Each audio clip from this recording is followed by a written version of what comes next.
CEO. Turning my clients' dreams into reality is what I do. Showing that success is truly for everyone. Hey, you guys, I've got new shows weekly. Stay tuned and live your best life. Everybody out there, you guys live right now, share this, like this, send this out here. You guys, we're going to go live right now on TikTok, baby. If you can hear me, let me know. If you can feel me, let me feel it. Put some thumbs up, something. We're live on TikTok, LinkedIn Live, Facebook Live, YouTube Live, Commentary Live, Black Kansas City Live. We are live all over the place. Brother AL's in the house. He's going to share it to the Black People's Network he got and the sections and links he got. You guys, we talking Black money. We talking reparations. We got some stories and some hot topics for y'all. If you don't see anything, y'all, okay, he's with y'all. I know what's going on. Y'all better figure it out backstage. Can you hear me? That's the question. Can everybody hear me? Can you hear me out there? This is the video test. We are live on TikTok. Hey, yo, TikTok, how are you right now? I'm giving a shout out to TikTok live right now. I want you guys to look over to YouTube. Move over to Kareem.com. The link somewhere, find it. When it comes down to it, people, go ahead and send this to people. We talking Black money.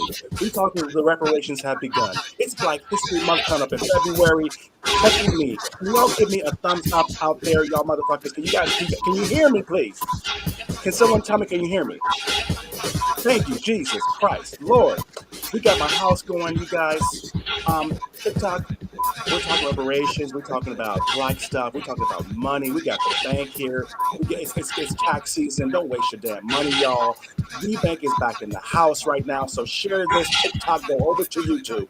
TikTok, go over to Facebook Live. Go to Commentarium.com. I'm just giving a shout out to y'all. Hello, viewers. How are you on TikTok? Because we're just testing this whole situation. But right now, the countdown, we starting in 2 minutes and 54 seconds. 2 minutes and 54 seconds, people. All these great videos you're seeing are fabulous sponsors. They are great people. This right here is Miss Angela. Her cookbook that we did for her. She's amazing. She's great. Nanny is phenomenal. She's got a good guys. But you guys, I want. Hey, my mama's here. Hey, Mama Shirley, how you doing? Yes, Mama says she can hear me. Praise Jesus. Mama can hear me. Good morning, America. Good morning, Kansas City. Grab your coffee. Grab your cocktails. We get into this long episode show. WeBank, we are crashing WeBank today. We got some questions for WeBank. So we're going to crash in on the bank. They having their little drive today before tax season. We're crashing in there, you guys. Testing 1, 2, 3. TikTok. You're live right now on TikTok right now. Go to the YouTube. Go get over here. Come on. Join us over here at Facebook Live. Commentarium.com, BlackCansCityMag.com. We talking Black money. We talking Black finance. Okay, they say I sound good. When they see me, they wanna be me. I am the fantasy. Good morning, Mom. Good morning, Mom. Thank you. You can put these comments that they got on the thing. Matter of fact, why don't you guys put the link to join the show in the damn comments? Because your folks disagree and they want to talk some shit to me, they can come on and we can bring them into the show. The bank is going to be here. We're going to answer some Negro money questions today. Using that tax return, the W season. We want y'all to not waste your damn money. My legacy, AL is an insurance guy. So we're going to have him talk about some insurance. There is no reason for you to be broke in next generation.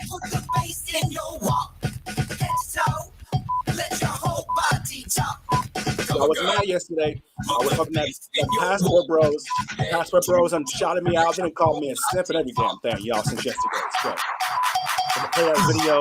After brother called me a simp, he said, okay, he understands. Got a simp sometimes. Share it, you guys. 43 seconds, y'all. 43 seconds. Send this right over to YouTube. TikTok, I'm leaving y'all in a minute. Now walk. Stroll down the runway. I'm leaving you in a minute, TikTok. We're about to be live in 25 seconds here, you guys. Share this like this. If you got some money and you Black, or you wish you had some money and you Black, share this video. If you in Kansas City, you sure need to share this because this is your bank. This is your spot. 10 seconds, y'all. We are ready to go. Get that cocktail. Get your sugar. Get your coffee. Get your cocktail, y'all. Get ready. We here. Okay, let's go right to me. Hey, you guys. Thank you, you guys. I appreciate that. You guys, we are live on the set. You guys, hello, TikTok. Hello, everybody else. Hey, world to you right now. We're live on TikTok doing a little beta test thing, you guys, because the kids want to know this information too. The kids want to know what's going on as well, you guys. So we are live here, you guys, and we're getting stuff figured out, getting it all situated. If you liking this, share this with your friends. We're talking about some black money. We're talking about this bank stuff going on. Reparations has begun. It has begun. Give me an applause for that, please, Mal. Reparations has begun. Reparations has begun. Okay. I'm Kareem Jackson, you guys, and you are live on the set with me again. This is our number 2 night. Last night, Passport Bros, y'all, they was mad as a motherfucker at me yesterday, y'all. I got all kind of videos I got to play today to get you guys up to date. My goodness, you guys, they mad at me about what I was saying yesterday or whatever the hell. But you live on the set, you guys. I'm Kareem Jackson. We've been doing this for a long time. You've been with me, but today I'm getting into black money.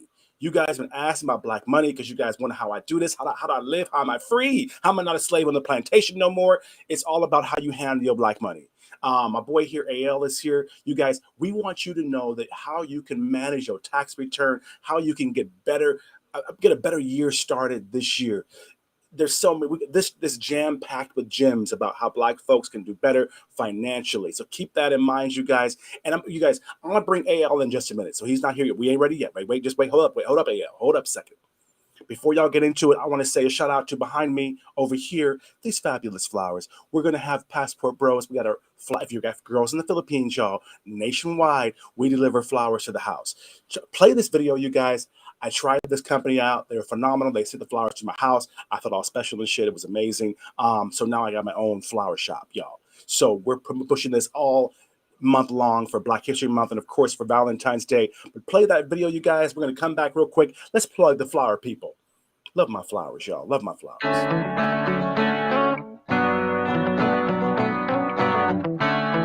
They came right to my door. Okay, first of all, I ordered them, and that same day, they came right to my door, just in time for our premiere last night, you guys, right?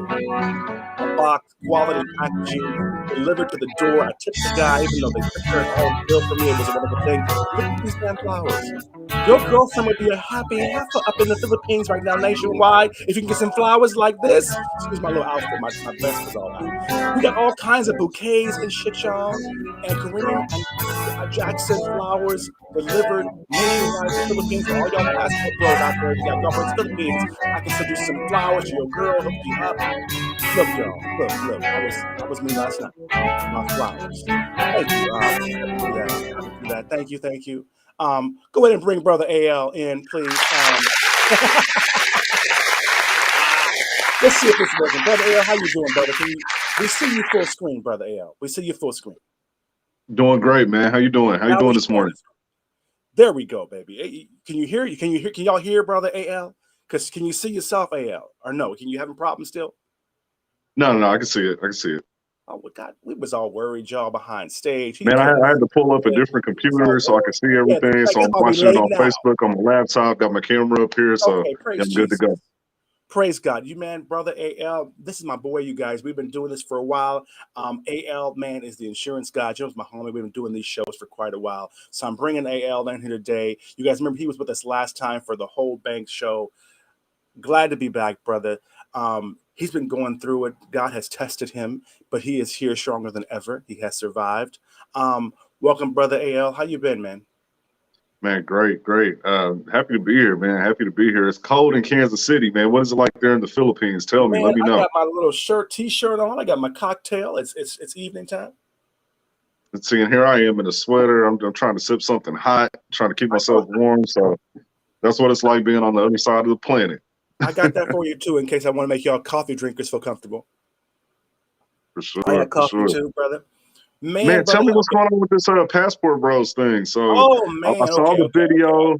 I heard what you were saying. Nothing that you said was offensive. So I'm trying to figure out what happened, man. What's going on with that? Okay. This is okay. First of all, I'm inserting myself into this algorithm because I want to kind of get in with the Passport Bro. I'm a Passport Bro. I'm like, we kind of promote tourism. I'm like, well, I need to be in this mix, right? So I don't know what they didn't really see the show. Maybe they saw the show. I'm not sure, but they took a clip from somewhere else where I didn't even say anything in the clip.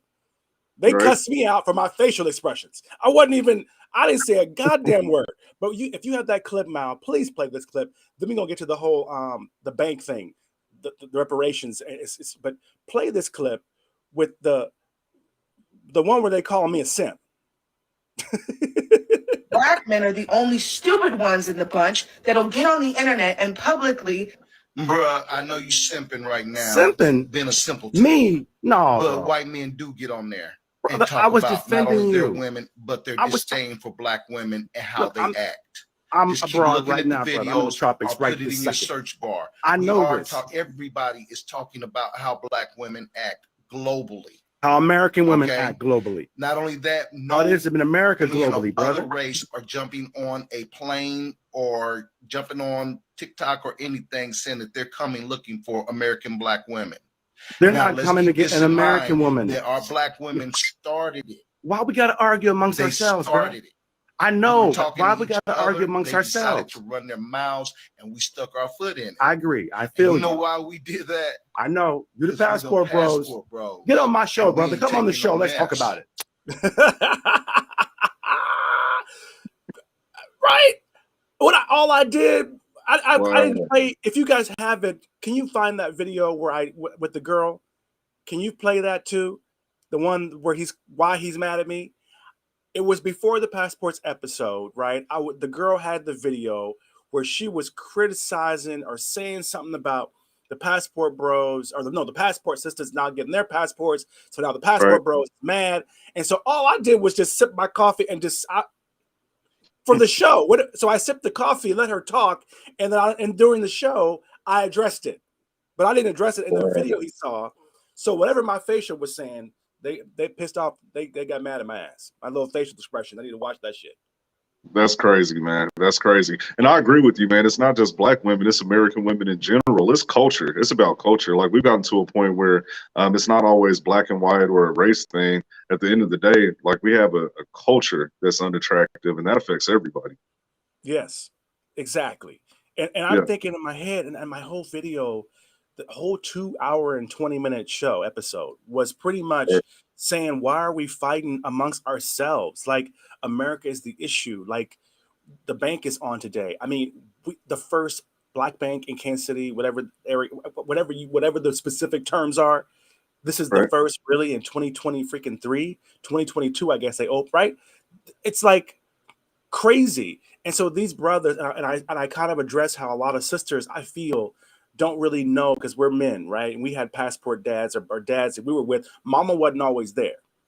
So she didn't see what dad was dealing with, what he was going through. She didn't see how he was treated. So they don't understand. No, me and daddy, we went to Prospect to picket on the street so the daddy could get a contract to build some shit with the government because they don't want to hire niggas, right? Mama, that's what we did today. So she don't know what he goes through, right? I think there's a disconnect. So the whole thing was me saying, being polite, letting the woman speak, which apparently is fucked up. I didn't interrupt her at all. That's not what happened. I was like, okay, right? That's all I did. Well, I mean, the thing, Kareem, is so you got the passport bros. That's one thing, but a lot of the passport bros are also a member of the red pill community. And so, I mean, you just got a bunch of guys that, I won't say they hate women, but they've made their mark on, discussing the negative aspects of American culture as it relates specifically to black women. And so, when you get into the whole passport bros thing, then of course you're going to have the red pill community coming at you as well. But I think you handled it with class, brother, and you invited him on the show. Did he accept? Okay. Did he accept coming on the show? I'm sure he has. It's Thursday, the show Thursday. What? Okay, explain this to me, because I've been seeing this red blue pill. What the hell is that? What is that shit?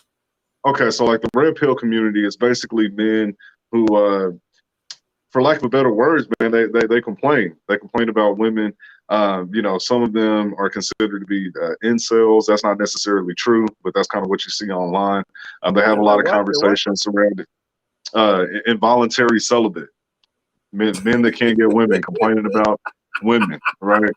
And I wouldn't say that's all of them. But if you get to going on social media and you type in red pill community, that's maybe a female's perception of what the real red pill community is like. But at the end of the day, to be honest with you, I think it's just a dose of realism. You know, they're kind of speaking truth to the way social media has shaped the minds of the women in our culture.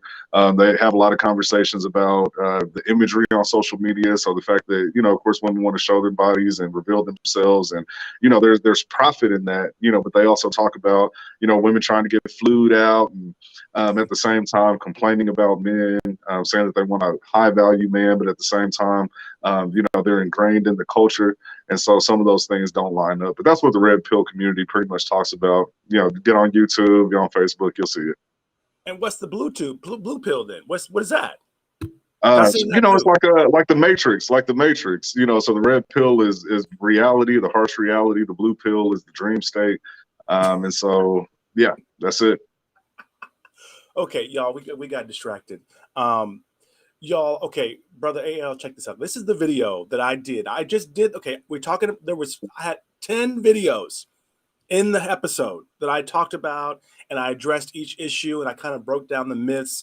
And a lot of it was about finance. It was about longevity. It was about, I was talking more about couples getting together. I talked about a little bit of life insurance, not directly life insurance, but more like on, here you can afford to do different things. You can afford to, those things you don't think about, because now it's not like you're thinking life insurance or weed, right? It's like you got every damn thing. You ain't thinking about it. And then I touched on a little bit of the banking situation because I knew the show was happening today. But you guys, Mal, please play this video. I didn't say a word, bro.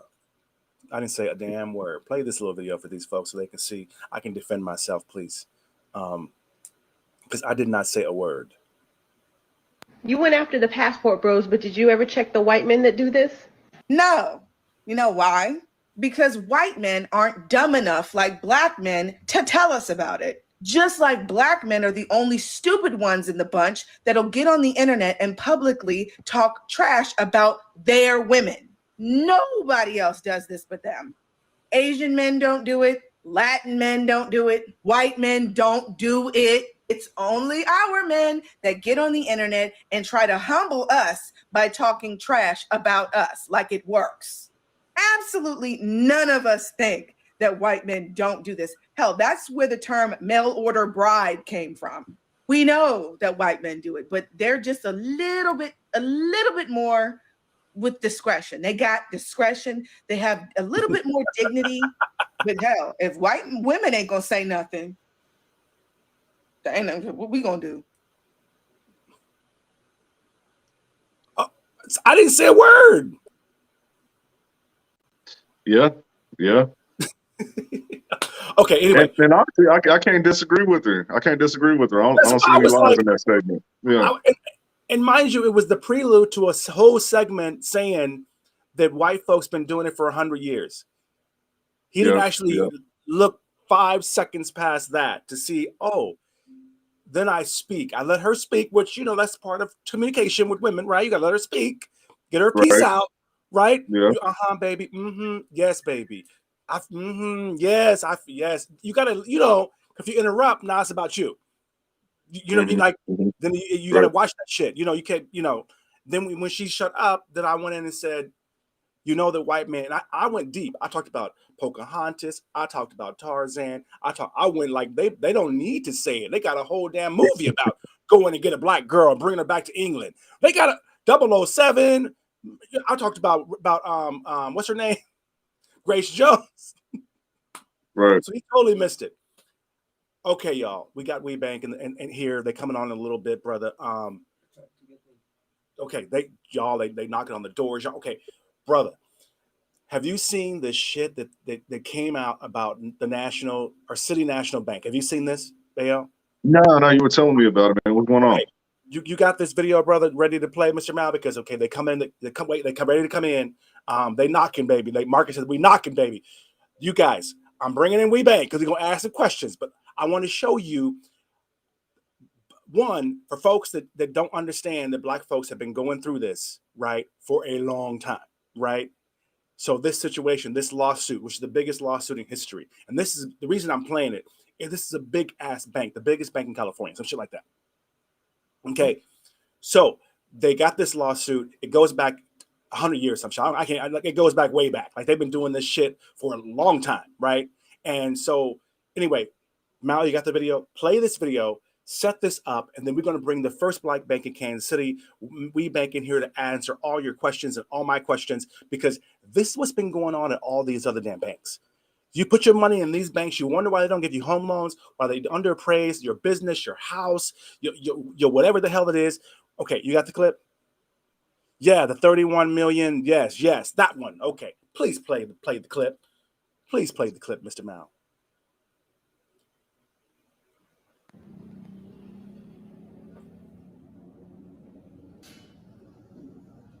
Our lawsuit alleges that City National Bank, the largest bank based in Los Angeles, engaged in a pattern and practice of discrimination through residents. Specifically, City National Bank avoided providing. He's introducing the black girl. That's what he's doing. He's saying, okay, the black girl's here. She got something to say. Throughout Los Angeles. The illegal conduct that we allege in the complaint took place between 2017 and 2020. City National has agreed to resolve the government's lawsuit by entering into an agreement known as a And show these screenshots too, Mal. We got some screenshots too when this gets done of the actual articles. And take significant actions that will have a positive impact on Black and Latino people. Why are you talking so much? City National has attorney, assistant You can attorney fast forward to his ass. What are you talking so much for? more than $31 million to address these inequities. This is Yeah, there we go. There we go. This marking the largest redlining settlement that the Justice Department has secured with respect to a bank or lender.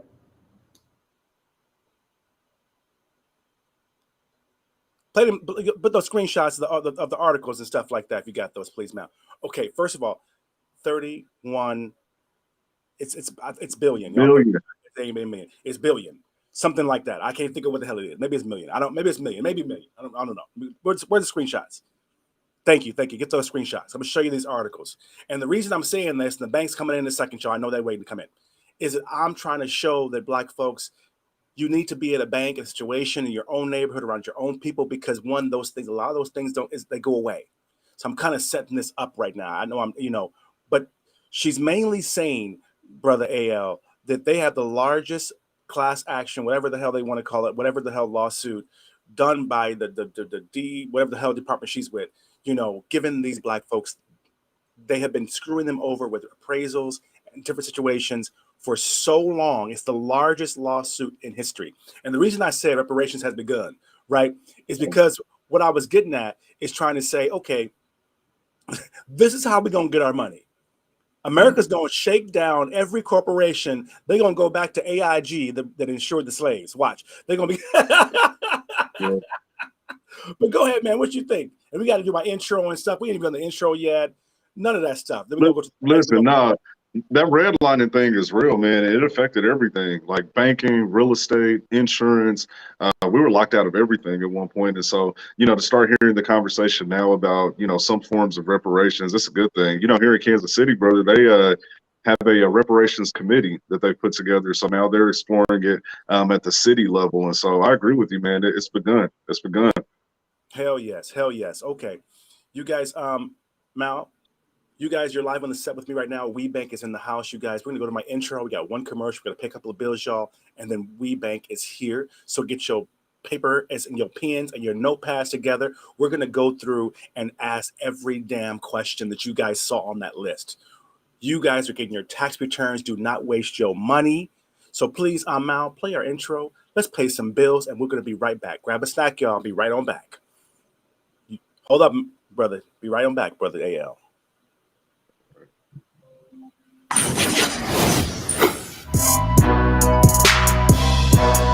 Success is for everyone. You're special. You're live on the set with Kareem Jackson. Kareem Jackson is here. Turn your dreams into reality.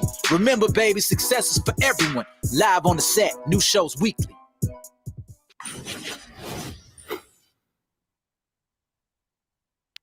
Hey, you guys, Kareem Jackson, you were live on the set. I've got some news to tell you.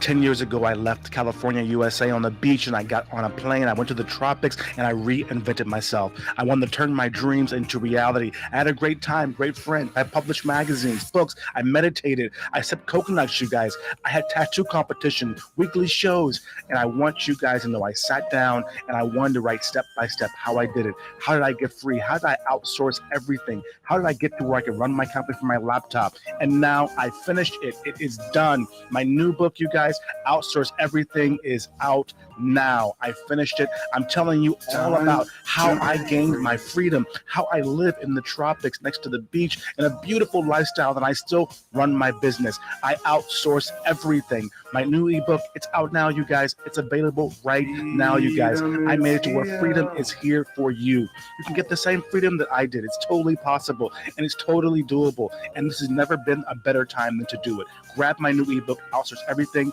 on Google Play and the App Store, you guys. And of course, KareemAntonio.com/my ebook. Outsource Everything. Outsource Everything, How to Be a Minimalist CEO by Kareem Jackson. Introduction for small business owners and entrepreneurs. Presented by K&Co America and the Chunkston Group. To break free.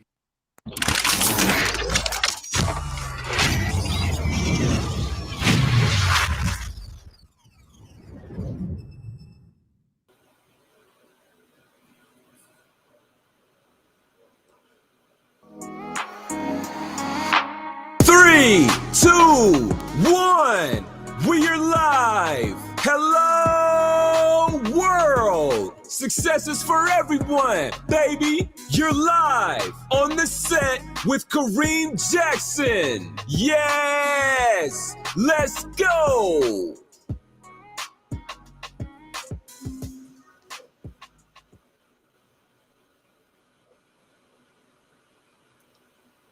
Hey, you guys, look at these clips here.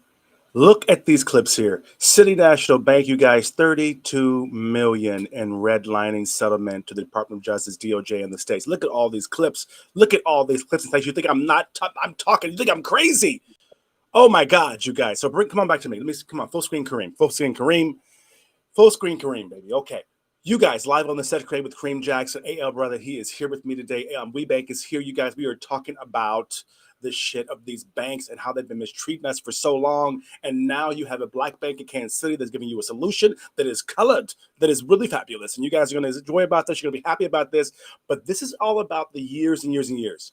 I'm going to throw screenshots up there because I want you guys to see that we've been talking about this for so long.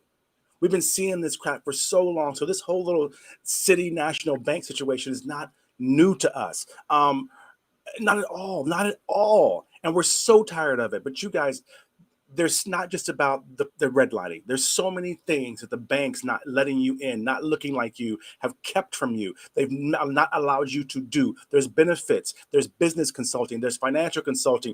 There's insurances and things like that. There's a whole lot of access that you guys, lower interest rates, cheaper prices on cars and things that you have not been able to experience. So for all of you people that always want to act as if we black folks, right, or minorities for that matter, are lying to you and exaggerating to you, making up racist systemic bullshit lies. You see these cases. So anyway, I thought what not better to do than to bring a real black bank, real bankers in here to answer questions, to talk to me, to give you the information that you ain't ever gotten. If you in Kansas City, this is your first black bank, so you ain't never got it. Okay, Brother AL, bring Brother AL back in, please. So when I tell you guys the blacks and the Latinos, people of color, they say, okay, lift yourself up by your bootstraps, AL. They say you can do it, AL. They say it's easy for you. They say, oh my God, no problem. You can do whatever you want to do in this lifetime, right? Yeah. Then right, what? Right. All of a sudden, you figure out things are stacked against you, right? So what that means is when it comes down to it, boom, now you see why. Anyway, you guys, WeBank is here. Can you bring them in, please? I hear you, Marcus. They're ready to go. Sister, I am so sorry to bring you in. We started late. I had to set you up. I had to get them excited. I don't want you to come in. Nobody was here. You know, how you doing, brother? Doing well. Thank you, man. Well, they know who this beautiful lady is. I've been just talking about you before we started. I was saying how Brother AL didn't give you no compliments. He gonna sit like you ain't, you know, and you supposed to give these women their roses. This is their problem with passport bros right now. Y'all can't even say, "Hey, beautiful." Y'all can't even say it. You know, how is the bank? Hey, beautiful, how you It's doing? Go Hey. AL, go AL. Make up for the loss. I Go just ahead. want to let me jump in here right quick because I tell you what, looking at those Give her full screenshots, screen, Miles. Give her full screen. looking at that screen, those screenshots, and the class action lawsuit, it just makes me want to scream. But I'm gonna give you a really quick story about why what you just saw is so important and how it happens. So I have a brother who is trying to get a mortgage for a house. I am also a licensed mortgage loan officer. So he was sending me his documents, and I won't name the company he went through, but I could tell that something wasn't right. What they were asking him for, the fees they were charging him, and so I decided to send them a email. And when the bottom of your email says CEO of We Development Federal Credit Union, people speak to you just a little bit differently. So needless to say, I started to question everything that they were doing. And I told them, I said, here's what you need to do. You need to explain to my brother everything that you're doing. And every document from this point on, I want to be copied in on the email. Fast forward, my brother got his home with a different mortgage company. He did not get taken. But these are the types of things that happen to us all the time. And if you don't have somebody like me or like Anthony who knows what's going on in the financial world and can guide you and steer you away from that kind of stuff, you become a victim of what happened at this bank. And they're not going to tell you because all they're interested in doing is making profits. And We Development Federal Credit Union, that's not what we do. What we do is we're here to service our community and to talk to our people and give them the truth. And sometimes the truth may hurt, but we would rather give them the truth and guide them and steer them. And hopefully they come back to us because it's all about the partnership we have with our community and all about how we educate our people. It's like family. And that's what we say. We want to educate our family because for so long, we've not been educated. And sometimes you think you got an interest rate of 8%, and you think that was great, but somebody else got an interest rate of 3%. Yes. But you don't know that. Yes. Okay, see, brother, so the next time, y'all people, when you see Black folks and people of color out there trying to get the corporate ladder, trying to move up, trying to grow, when you see these folks sitting up here and they trying to get through the management profile, and you see wondering why they're not doing it, why it's harder for them, this is why. And I gotta throw a compliment. So don't think this little Charlie's Angel here is not gonna fight for you. She mad now. Look at it. She mad talking about it. This is your banker. She mad. She mad for you. This ain't her house. She looked like he done cussed her out. Look at her face. She ain't smiling. You need your own banker, Black people. You need your own banker. It changes the game. What you gonna say, Al? Because she was 100% on point. 100% on point. Now, here's my question, Ms. Washington. For the people who aren't familiar with credit unions and banking and how all of this works, can you explain the importance of banking locally, especially with the credit union, due to the Reinvestment Act and the fact that you actually have to reinvest in the community that you're actually serving? Because I think that's important. Absolutely. So thanks for that.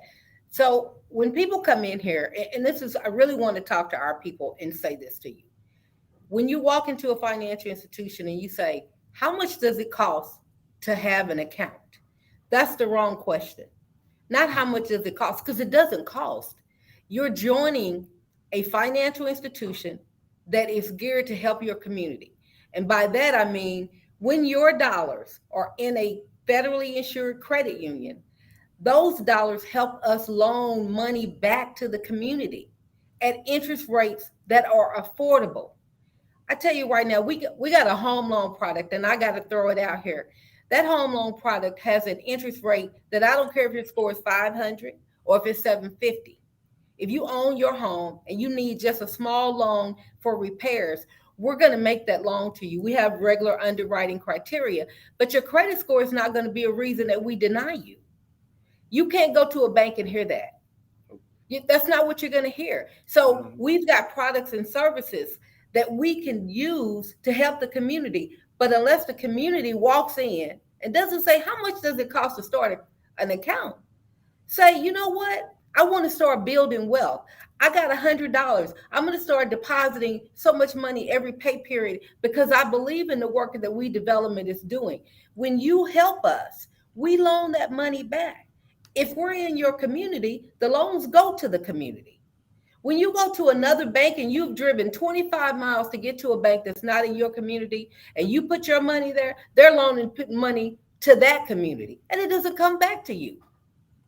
So why would you drive somewhere else and go somewhere to another bank, put your money in there, let it sit, let them use it, let them invest it in a community that doesn't serve you?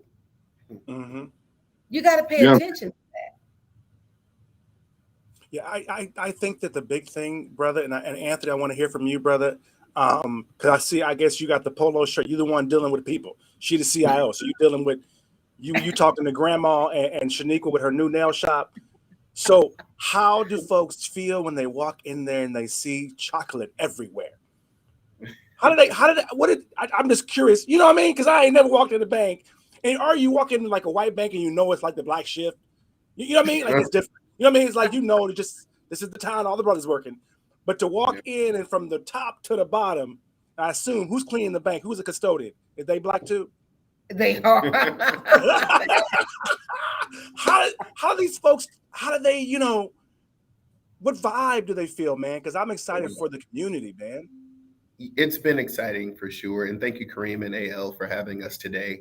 My name is Anthony Mondane. I'm the assistant manager here at We Development Federal Credit Union. And we're very proud to serve this community. And we've heard nothing short of greatness and amazing responses. As soon as you walk in, people have said, I can feel the energy. And then to look at the hard work coming to fruition, looking at the artwork of local Black artists, looking at the efforts that we've exhausted to bring those people in and demonstrate and display their work. We mean what we say and we act on that. So even from the fragrance in the building, people will talk well about that. And so it's really about building a culture, educating the community and our people as to how we can really overturn some of the hardships that we go through. And, already we've heard people say, I've never had a bank account. I mean, people have literally come and said, I have never, and these people are 50, 60 years old. I've never had a bank account. And so those are the people that we want to help educate and we want to help build wealth and start a relationship with.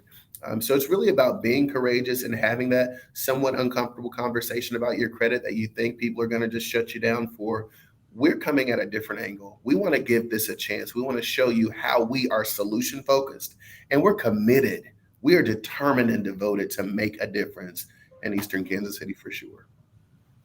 Woo, my goodness. I'm sorry, I'm so excited. I didn't have this when I was a young Black kid growing up in Kansas City. I couldn't shoot. I had to go kiss ass to white folks and join the Republican Party and go to Overland Park and hang out with the back scratches and the scores and the business. Right? I couldn't just, I'm just saying, right? What you gonna say, brother? Because I got a clip. The reason I asked you this, brother, is I got this clip I want you to see about how powerful what you're doing in the community is from Dr. Umar. He said something about Black banks that I want to play this little clip. But go ahead, AL. I think what he said is extremely important. Just having that comfort level when it comes to financial services and financial products in general. Like a lot of times as a Black person, you walk into a bank, it's a feeling of intimidation just right off the bat. I don't know if I qualify. I don't know if I have all the right information. What am I wearing?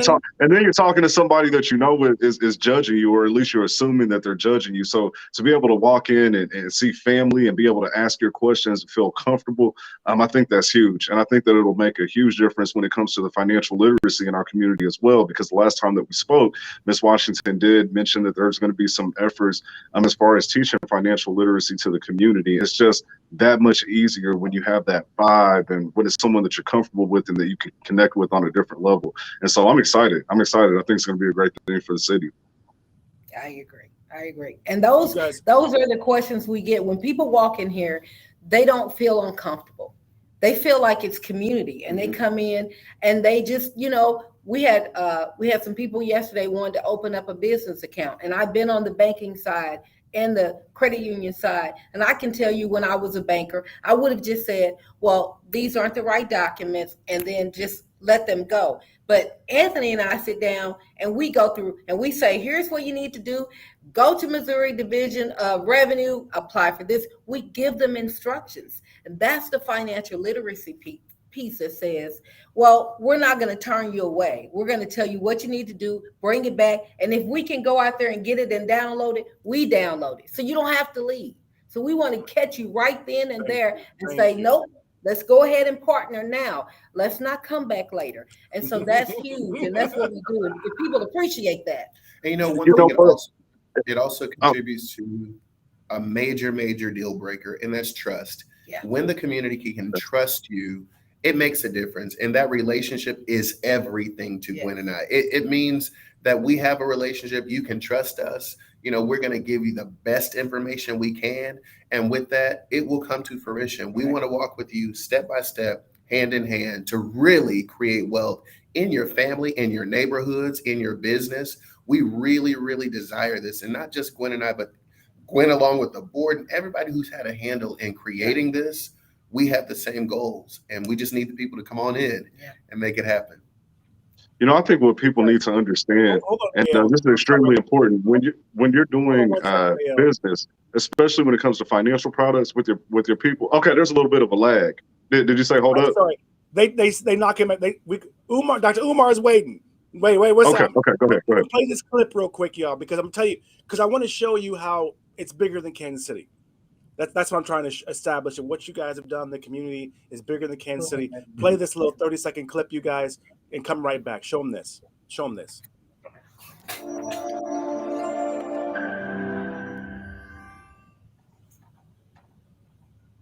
Activism is work done directly to impact the 5 major problems we turn have up. as American Africans. So you talk about miseducation, mass incarceration, gentrification, police genocide, access to wealth.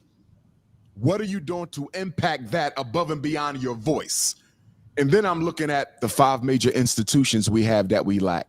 Our own independent Black schools, our own independent Black banks, our own independent Black supermarkets, our own independent Black hospitals, our own independent Black manufacturing and distribution centers. Mm-hmm. So you either attacking one of them 5 problems or you building one of those 5 institutions. If you're not doing that, I can't call you an activist. You might be a spokesperson for our issues. You might be a voice of truth, but an activist must be about action, and talking is not action. Okay. Do you see what I was trying to get at? You see what I was trying to show? Is that when it comes to it, it's so much bigger. This is a national thing, and Kansas City should be so proud, man, to be able to have this situation you guys are going through there. I just want to say that. What were you saying, AL? I'm sorry. I just had to put that out there. And in my way of saying thank you, you know, that this is a bigger issue that you guys have done. And when they walk in that bank, they're seeing something that can change everything in the whole community. Next, you'll be giving a loan to a grocery store. Yeah. Go ahead, brother. I'm sorry. No, that's right. It all starts with banking. And so the institutions, he said, the schools, the grocery stores, the hospitals, all of that starts with banking. And so we first have to start depositing funds into that bank so it can be loaned out to make a lot of those things happen. But what I was speaking about before the clip is the fact of the comfort level when people come in. So I've been in the insurance business for 13 years now. 14 actually, as of 2 weeks ago. And before that, I was a mortgage loan officer. And so I've kind of dealt with the conversation with our people. And one thing that I found and that I've heard over and over again is when they deal with people outside of our community, they don't feel like they get the same level of education. They don't get the same level of patience. And they really aren't guided, you know, just walking with them hand in hand. And so I like the fact that you said, you know, when it comes down to the customer service, and if I've got to fax an extra paper or if I have to refer them to a specific department, that you actually walk them through that process, because there are so many of our people that are unbanked. As Brother Mundane said, you know, in selling insurance, I always have people that say, well, hey, I don't have a bank account. And a lot of times you just automatically say, well, who's 50 years old without a bank account? But you have to understand the mistrust that's been created in our community when it comes to financial services. It's huge. We've had redlining across every industry, from banking to insurance to real estate. And these things are ingrained in the mind of those people. And so they feel, hey, I don't trust the bank. I want to make sure that I can put my hand on my money whenever I can. But at the same time, it locks them out of the opportunities that exist when you do have a good banking relationship. And the fact that you can just walk in and see someone that looks like you and understands where you come from, understands your situation, and they're not judging you, that's huge. That's huge. Right. And let me jump in there. Thank you, AL. That was perfectly said. We have to help our people understand why depositing money and leaving it in the financial institution is important. Because oftentimes they think, oh, if I put this money in here and something happens, I'm going to lose my money. You're never going to lose your money. Credit unions, banks, all protected. Credit unions by the NCUA, banks by the FDIC. Credit unions, our board members are volunteers. These people work a job and they are dedicated to give their time for this credit union to be successful. These people work every day. And then when I call them or send them an email, they're here. When we were setting up, our board was in here cleaning, wiping, putting up signs and everything. They're a volunteer. Board members of a bank, they are paid. They are called shareholders. That's why they want all the profit, and that profit only goes back to them. In a credit union, profit goes back to the members who own us. And when I say that it is important that our people understand, bring your money, deposit your money, let it sit, put it in a CD, earn interest, use your money and borrow against your money. Right now, we want to get a message out to people when they get their income tax money and they want to buy a car, $8,000, $9,000. Bring that money to We Development, put it in a CD. Let us pay you interest. Let us loan that money back to you and use that to buy your car. Now you got your car, your money's still in the bank, and we're paying you interest. It's a way we want to teach you how to use your money to create wealth. You're not going to go to a bank. No bank's ever going to tell you that. I've been in banking for 30 years. They're never going to tell you to do it that way. Nope. But that's what we're going to tell you to do. You just got to come in and let us give you the information. But put your money in there. Let your money stay. Let your money work for you. And we'll teach you how to do it. We're going to walk you through it. Not a problem. That's what we want to do. It's a game changer, you guys. I'm so excited. Okay, if you guys are out there right now, okay, we're talking to the WeBank people, and they're telling you gems about how you can change your life, how they're there for you, how if you go to the bank right now, she is there looking amazing, and the people look like you. They're for the community. You guys, bring them back up here, y'all. I'm just saying, sister, let's get into this. We have a couple of questions and some things that we got listed here. Because we've been talking through this. Let me scroll on down. Let me scroll down. Shout out Black Kansas City. Shout out to you guys, my home, Black Kansas City. This is for all Black folks everywhere. It's tax season. She's telling you don't spend your money. Put your money in the bank. Learn how to hold on to it for a second, because what happens is they get their check, Brother AL, and then it's not that they don't believe in the bank. They don't last that damn long. Maybe they want to go to the bank, but by the time they got to the ATM machine, they only had $20 left anyway. So that's what we got to figure out. Well, see, there's something we got to change in the mindset, because if you think about it, I feel that it really comes from like scarcity and lack. And what I mean by that is you work all year long, they're taking out taxes. You finally get your tax return. It's probably for most people the biggest check that you get all year. And so where does your thought process go immediately? It says, hey, that sofa set that I've been looking at, I need to go ahead and get that. I haven't had a vacation. I need to take care of that. And so we almost act as if we're never going to get money again. We touch a lump sum and it's gone. Just like you see statistics about people who win the lottery.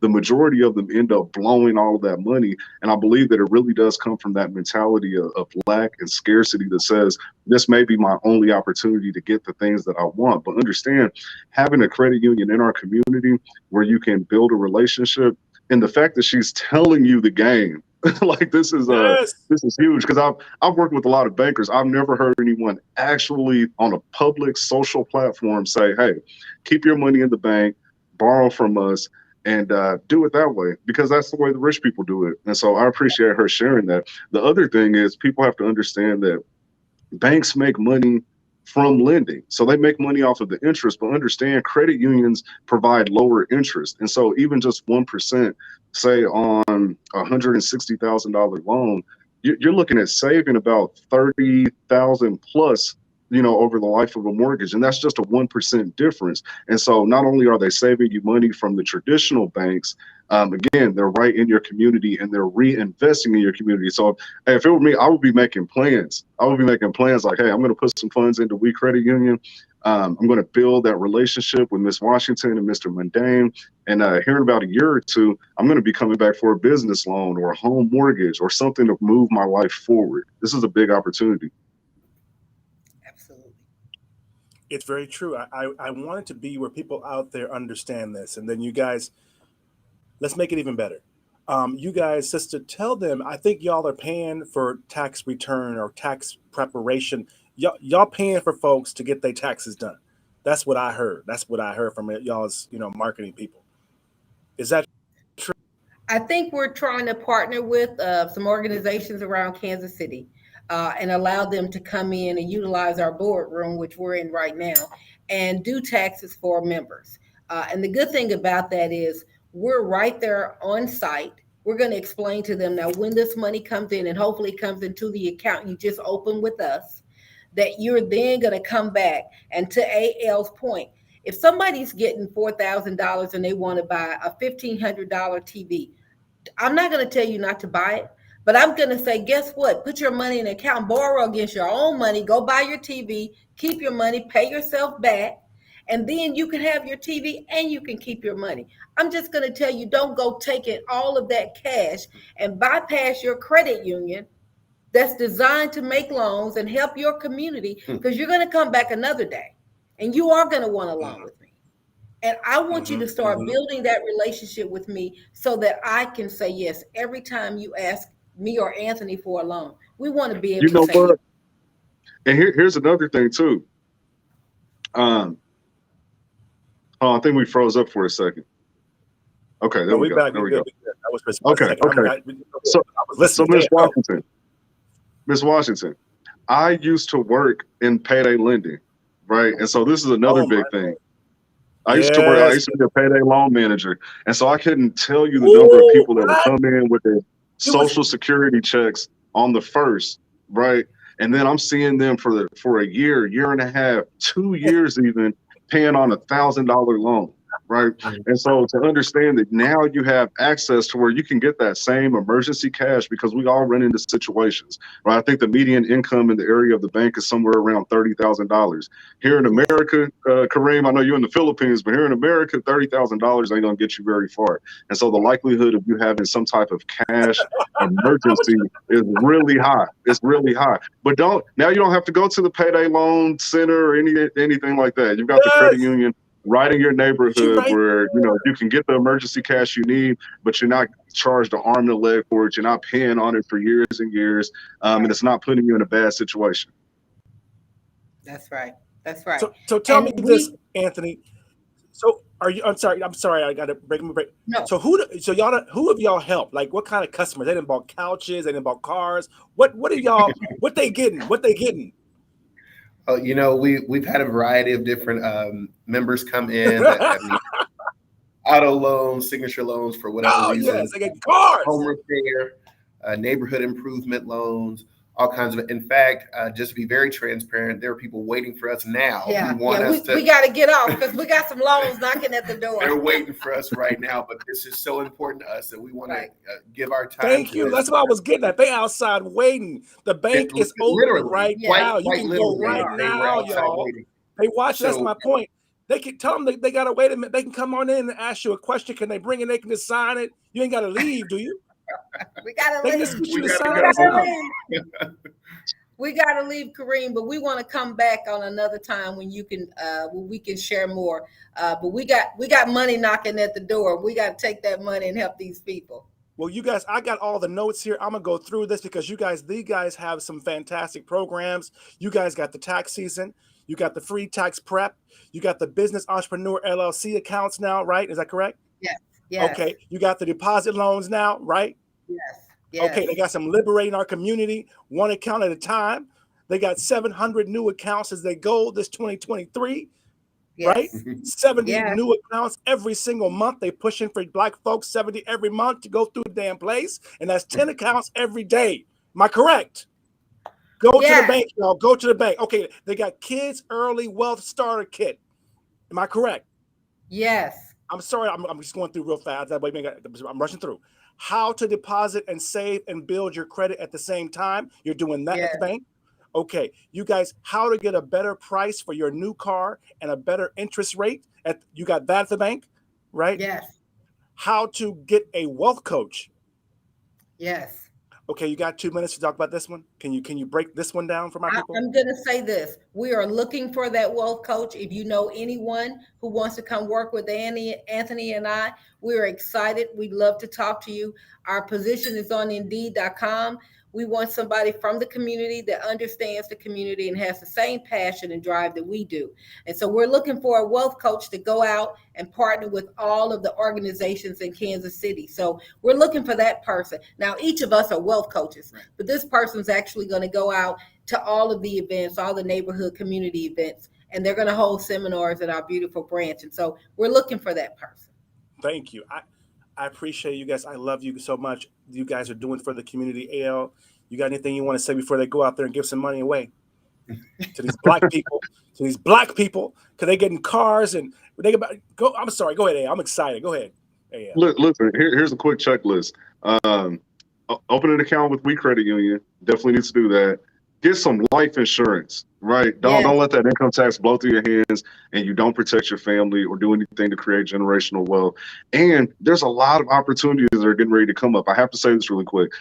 If you guys understand anything about the market and what's happened over the last 2 years since COVID, the interest rate hikes, the cycle that we're in right now with quantitative tightening is going to create a ton of opportunities in the real estate and the stock market. And so you really want to get your finances in order. You want to have a relationship with the bank. So when these properties become available at a discount, just like here in 2020, 2021, houses were selling at, at multiples, right? We had foreign investment coming in that were paying cash for homes that would only sit on the market for 3 or 4 days. That is changing. And it's going to give us an opportunity to be able to really share in the wealth that real estate provides. But we have to have that banking relationship to see that out. And we have a credit union right here in our community who is mandated to reinvest funds right in our neighborhoods. And so make sure that you deposit something with We Credit Union, be looking at the market because there's a ton of opportunities coming up, and get some life insurance.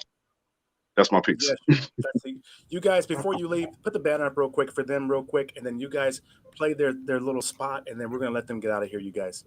But I want to make sure that your marketing guys get the banner and then the voiceover, that they've got the commercial, the audio that they sent over.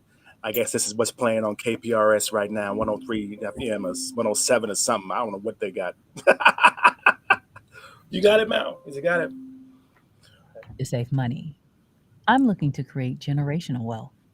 If you've said this to your people or yourself, turn up, baby. Development Federal Credit Union and its wealth partners are here for you. Wealth Go get the money. Go get the money. Go get the money. Go get the money. We have it with you.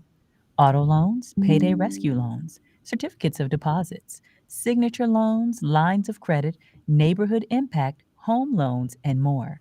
Visit our website to start the process or visit our branch location at 3123 Prospect, Kansas City, Missouri, 64128. Follow us on the book, IG, Twitter, and LinkedIn at WEDEVFCU. Is that you doing voiceovers, Miss Gwen? You doing voiceovers too? That was her voice is beautiful. Mine not so much. Thank you guys. Black people. We love you so Black much. people at the bank. They doing this. Thank you so much. I appreciate it. Thank you. Appreciate you too. Enjoy it. Everybody, go get some money away. I love you guys. Thank you. I'm very proud of what you're doing. We'll talk to you later. You can leave whenever you want to leave. We're not gonna lock you out. So we're gonna play one more of those commercials. Yes, you guys, they busy at the bank. They opening accounts. They giving out loans. I'm so glad they jumped in today because I knew that you guys don't believe that a lot of this is possible. AL, they got one more commercial. Play it real quick. They got one more commercial. They're gonna play the other commercial. Side, rise. Hear the ancestors whisper.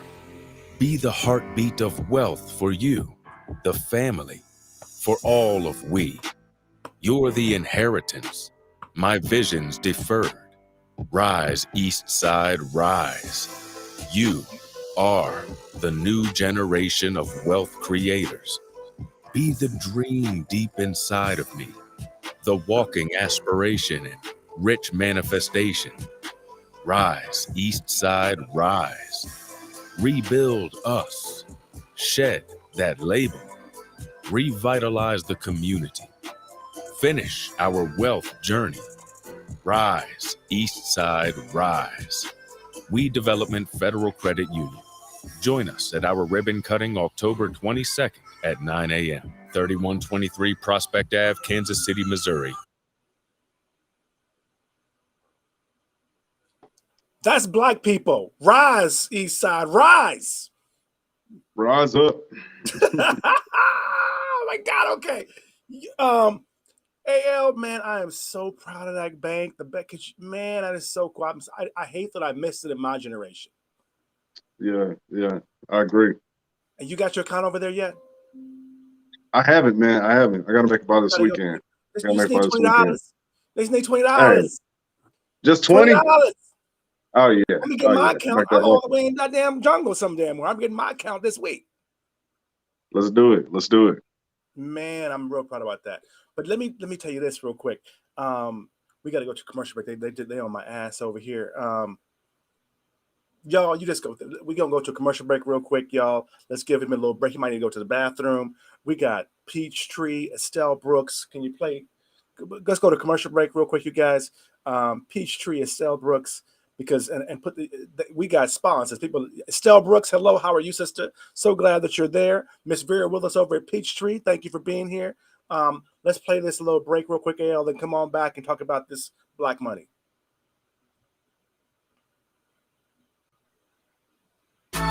Having a good time, people? You're live on the set with Kareem Jackson. Go grab a snack and come on back.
Y'all can't say that is Peachtree, y'all. That is Peachtree. Vera Willis, man. What I miss can't say. This stuff I've been missing, yo. I be in age and missing, like, damn. Look at this spoon. They did liver and everything. I ain't had no cobbling like a decade. Man. Peachtree, y'all. Go visit Vera Willis. Get your food. Get your groove on. You getting your tax money. Going out there and get with Vera Willis. You know. Okay.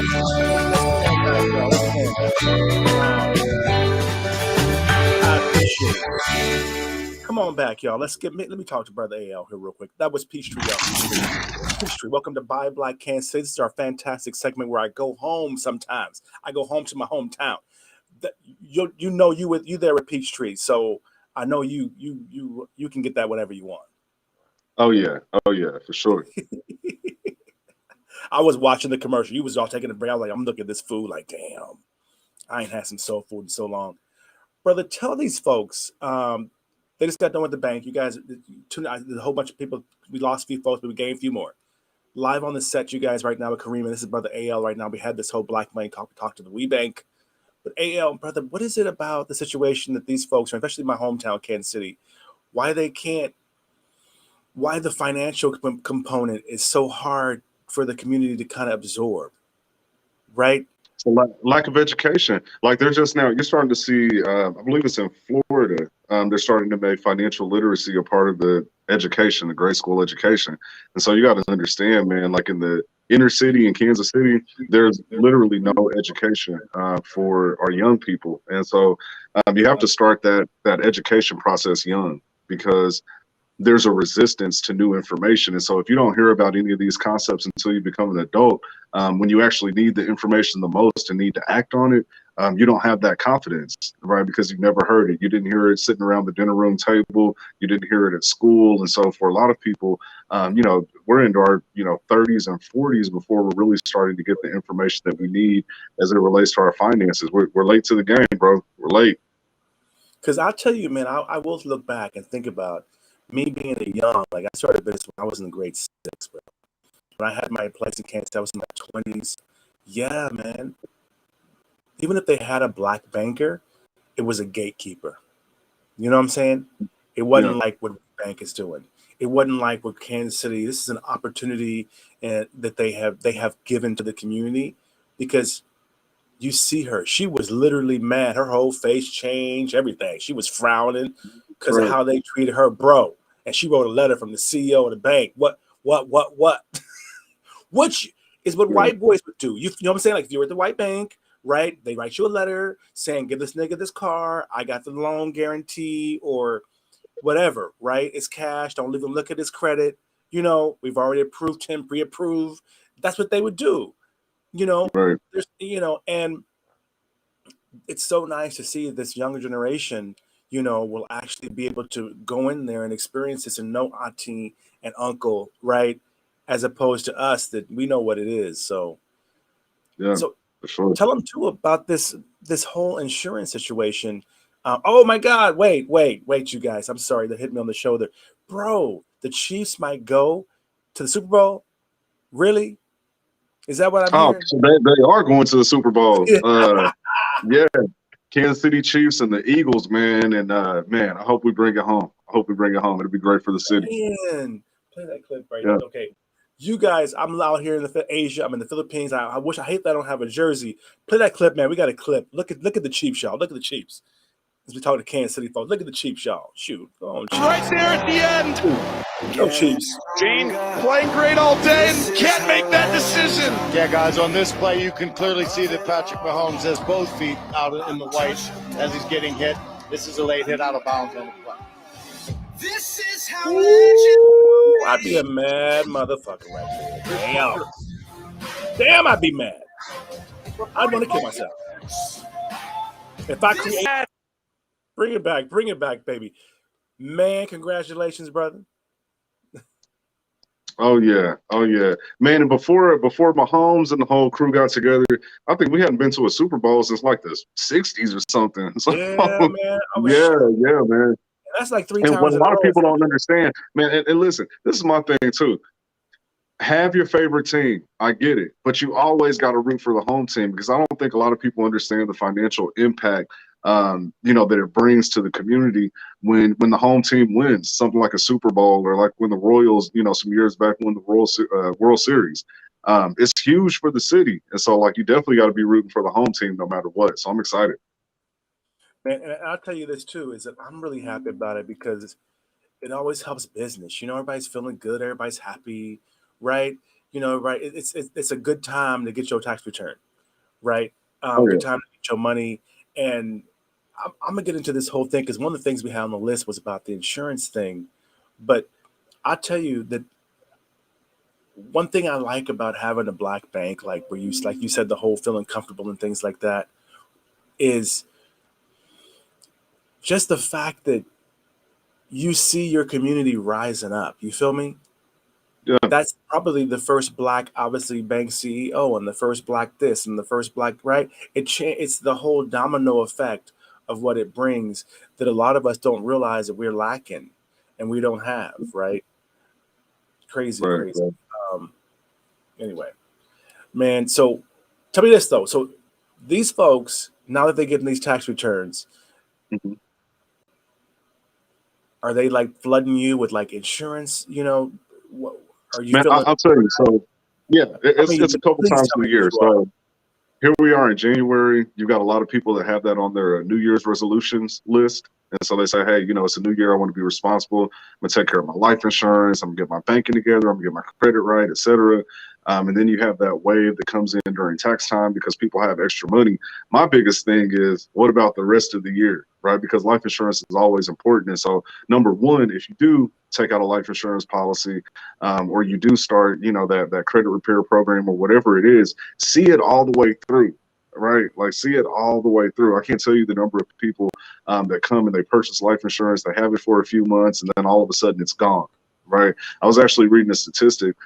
Kareem, can you believe this? Listen, do you know that 99% of term life insurance policies never pay out? Never pay Oh out. my And God, it has yeah. absolutely nothing to do with the insurance company. They'll pay the claims. Like, you pass away, they're gonna pay the money. They're gonna do that. But it's because most people lapse their policies. They only keep them for a little while. Or again, they get a term policy, which is temporary insurance. They outlive the policy, and now the insurance company has just collected money, but there's no payout for the family. And so what we have to do in our community really is teach people how to buy the right type of life insurance at the right time in their life. Because the younger you are, the cheaper it is. And at that point, you can get a permanent policy that'll last forever to guarantee that your family gets some of that generational wealth that we're always talking about. And so, yeah, please get some life insurance, please. And I'll tell you another thing, Kareem, check this out. The last 2 years, as far as death claims through my agency, the majority, like the vast majority of, have been people 40 and under. It's young people dying, bro. Yeah, It's young yeah, people. We pay claim on yeah. car accidents, shootouts, you know, all these different things. But it's our young people. You know, like when you talk about life insurance, you always think about grandma and grandpa, and you know what's going to happen to them in the next couple of years, and you overlook the fact that death is random. And it can happen at any age. And so you want to protect everyone in your family because, like I said, we're paying out a lot of claims on young people. You see the crime rate here, bro? I don't know if you look, you're in the Philippines sipping out of coconuts and you know, low Got a crime little rate. gin and But juice. listen, last year, man, we had somewhere around like 200 homicides. Oh yeah, yeah, yeah. Right brother, in Jackson County, man. Yeah. brother. I'm gonna tell you this. Is it when I opened my business in Kansas City, my salon? If you guys remember back in the day when I was a young, fabulous motherfucker, I had like a more, and I had my convertible red Corvette. Right, paid cash. That was a life insurance, bro. One of my homies got murdered in fucking I think it was Lewis Park, if I remember right. I can't think of it. This is back in the day, bro. And he was one of my homies that was from California that came with me to Kansas City. He got murdered in the park. And his family we were friends throughout for all of our elementary school like that, right? His parents threw him out, helped him get his life back together. He was an Indian dude, like an American Indian kid, right? Adopted, but he had a job at a cemetery, and the cemetery had life insurance. And the cemetery is off Paseo or some shit, right? And I got him that job and shit, and he moved over, and he died, right? Or he was murdered, right? Terrible. You know, I got I had his car, and his parents did. It was terrible. Man, 2 years later, the fucking investigators come hunt me down and shit. You know, when you black in America and the investigators is calling you and shit, you know, and they saying, "Oh, we got some money for you. Come by and pick it up. We got a check for you." You like, I don't chill now. You trying to figure out like, what did I do? You think it's a setup? What? You think it's a You're like, setup? wait, I Yeah. called my mama, I called my dad, like, what this motherfucker say? And then it had been 2 years. So they accumulated this interest. So I had 2 checks. I was like, what? Right. Who? This has got to be a scam. There is no way. And they said, you know, your boy, this boy, yeah, he worked here, and they knew I was scared. I got my ID. Man, listen, here's a whatever. little bit of information because a lot of people don't know this, man, but insurance companies are required to do a death record search annually. And so they check their client list versus the Social Security death database. And then if they find that one of their clients has passed away, then they're actually responsible for seeking out the beneficiary. And They did so it. it's a good thing This they did that. But did it. man, if you look, bro, there were actually insurance companies that were getting sued because they would say, hey, nobody filed a claim. And so they just hold the money and the gain interest. They And were a third party though. But my brother, yeah, my point is it's real, people. it is. It is. I'll Somebody say, in your life, if something happens to you, when something happens, because it's going to happen, you can actually, and I'm going to say this to you. If you have a job, a lot of times, this was his job. yeah, And it was like $50,000, $75,000. right. It wasn't no $12. It was beyond the funeral. And remember, the funeral had been free because he worked at a damn funeral home. Mhm. And I had no clue, bro. This is a friend of mine. This wasn't somebody I was dating. It was a homie, right? And maybe when he got the job, he put me down as a beneficiary because he didn't know nobody, right? And this is years he was working. He was one of them niggas working for 12 years at the company, like that kind of nigga. Right. It's real. That's my point. I'm sorry. So for people out there that are thinking, how can I do something? Especially if you got a hazardous job, a hazardous career, and you know something might happen, if you know what I'm saying, like some people know something might happen because of how you live in. You the one that really needs to get an insurance policy. And man, that's Yeah, real tight. yeah. And And I'll that's tell you why I this. tell people too, like get life insurance on your kids before they get to a point where they're out there. Like I've got a couple people who have called within the last week and they want to get insurance on their grown son who's in his, early 20s. Well, at that point, they actually have to sign for it. They've got to go through the process, etc. I've had people be declined because they got criminal records and different things like that. So insure the babies. When they're 5, 6, 7 years old, I know it's not something that you want to think about, but that's the lowest your rate is ever going to be. So you're paying a little bit of nothing. And then you don't have to worry about problems in the future, whether they become disabled, they, contract some sort of illness or disease that makes it hard for them to qualify, or if they get into legal trouble. Because a lot of people don't know, if you get a felony on your record, not only does that affect you, on that side of things, but when it comes to life insurance, you're liable to not be able to get coverage for 5 to 10 years just for getting that felony. So insure the kids because it eliminates a lot of those problems. Hey, you guys, I'm sorry, I've been ignoring you. If you guys are live on LinkedIn Live, Facebook Live, TikTok, you guys, hey, what's up to y'all got so many. I'm sorry about that. DJ Sauce, brother, DJ Sally, John Edwards, GD, all of y'all on TikTok. I apologize. Y'all chiming in, and I ain't even paying attention, brother. I apologize. They got questions and shit. Hey, TikTok Live, how you doing, brothers? Well, I'll watch now. But yeah, brother, and you know what? Tell you this is that the big influx too is these folks need to get their businesses. They really need to take their side hustles and turn them legit. Go down to WeBank, right? You know what I mean? They'll probably just walk you through, tell you, okay, LLC, S corp or whatever, your fictitious name license, your cell phone bill or whatever, however they do it nowadays, and then boom, or probably online, and go down and I don't know why anybody would have a bank now. I get if you don't put all your money in it. I get that if you make 1,000, you put 500, and you know what I mean. Like that's how I started. At first, I started by putting a little bit, and then I would use that later. Well, the thing is, Kareem, like you got fintech now, so people got Cash App and Chime and things like that, and so they're like, okay, well, technically I have a bank because I've got a debit card, but the difference between a bank and that Cash App card or that Chime card or Zelle or whatever else is that they're not going to give you a home loan, they're not going to give you a loan for your business, they're not going to give you a car loan. It's just a place to put your money and spend it. Yeah, it's true. And you know what? Most of these folks, they know they want to level up. So if you know you want to level up, part of leveling up is a bank. Part of it, even before you get insurance, because I would think, wouldn't you want to write your insurance and have it tied to your bank account, right? Like it's like start right here, and get everything situated, because for me, part of the level up was getting legit, getting more organized, and then before I decided to go international and move and now I can bank and do things internationally, I was interested, right, in being legit might be the word, but I was, I wanted the bank account. I wanted the banker. I wanted to be able to say I had a banker, and I wanted to say I had an agent, right? And at that time I had employees. So I was that dude that had learned, right, that your employees need a life insurance policy at the office. Right. And shout out to employers out there. You can talk to Brother AL more about this. But I'm gonna say this is that you better get a life insurance policy on your employees.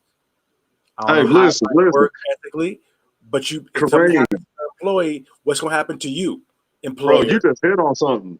Let me jump on that real quick. So you've been seeing all these rappers, man, that's been getting killed.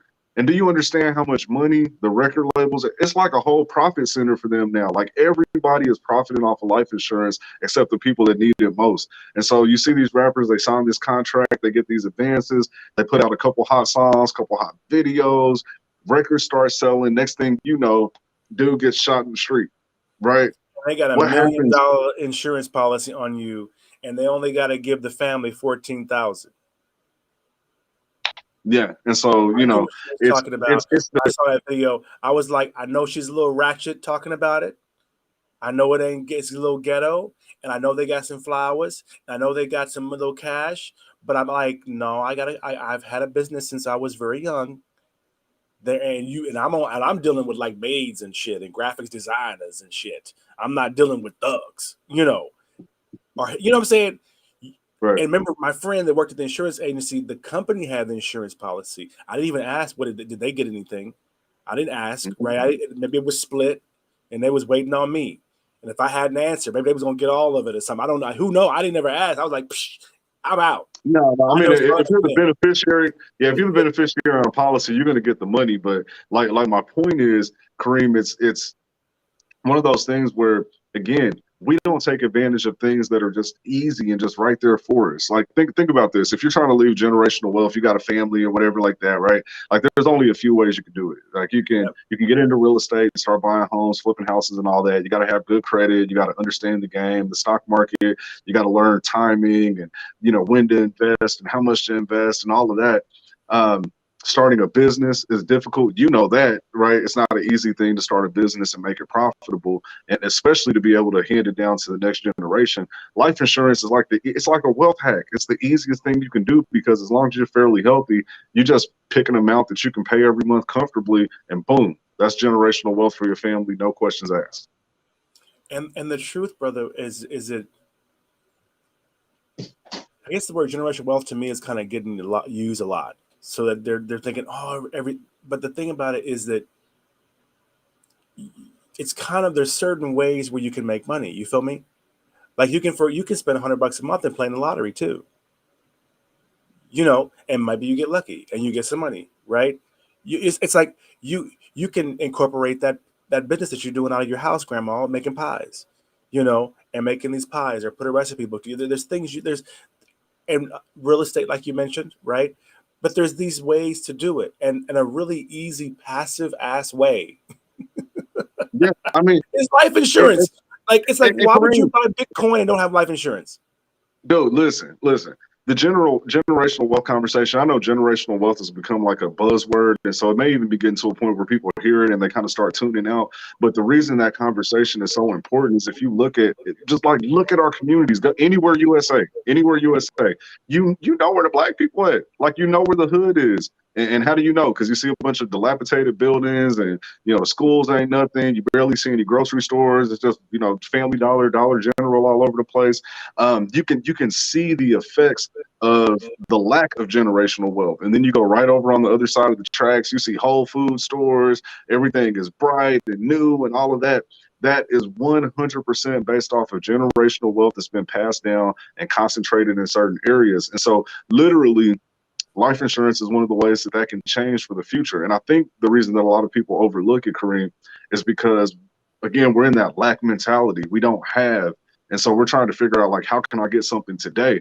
But just imagine, like, bro, are your grandparents still alive? My who? Your grandparents. No, bro. Mine either. Like both sides. All of them are gone. Yeah. And let me ask you this. How long have they been gone? Like, has it been 15, 20 years or? Since I've been out of the country, so like 10 years ish. Well, some of them 25 years, a couple of them. My parents, 20, yeah. yeah. So just think about this. Just really think about it. With just $100,000 life insurance policy, we ain't talking about $1 million or nothing like that. Say if that would have been invested just, from the time that they passed away until now, and you receive that, do you know that you have $1 million yourself just from that and nothing else? And so if you think of it that way, and then you look at our community and think about all the people that have passed away, the aunts, the uncles, the cousins, the brothers, the sisters, if something would have been left behind instead of being taken away, things would look completely different in our communities. Like we talk about how can we change things, I really wholeheartedly believe that within one generation, life insurance could change inner cities across America. But we have to take it seriously. We got to make that little monthly payment, which isn't much. And the only thing that it may do is, say, hey, maybe one weekend I don't go out to eat. That's the cost of your life insurance right there. It's not very expensive, but it can do so much for your family and the community at large.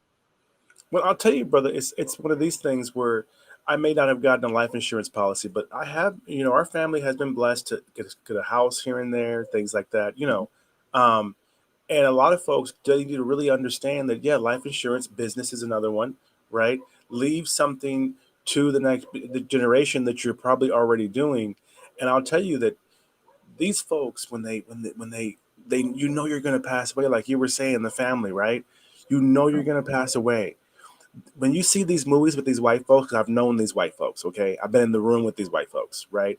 And you go in there and the lawyer calls the kids in, right? Your so-and-so died, or either the family's all there lined up in a comedy, right? They not saying he left you $1 million in the goddamn bank. Mm-hmm. That's not what they're saying. They're saying that he had a car and a house and all this shit and, this many bills too. Hello, right? Right? There's some bills, right? And life insurance policies. That's what they're saying. They don't say, I mean, maybe in Harry Potter, there was a fucking key to the goddamn magical fucking ball. But technically, they're showing you paperwork, right? They had this here, and maybe there's some money in a bank account, things like that, right? But technically, what they're showing you is life insurance policies. They never really understand that's how you do it. And especially when you get older, you ain't got no bills. You should be having a life insurance policy on you. If you've 60 and you made it, you should be having it because right? So you need to be thinking, what can I leave for this generation? And I think it's one of those things where you educate them too. And you tell them that you're doing this. You tell them what you're paying. You telling them it's in this drawer over here under my panties. Grab this money because this gonna be your money. This gonna be and your plan. Your family makes a fucking plan, right? Bruh.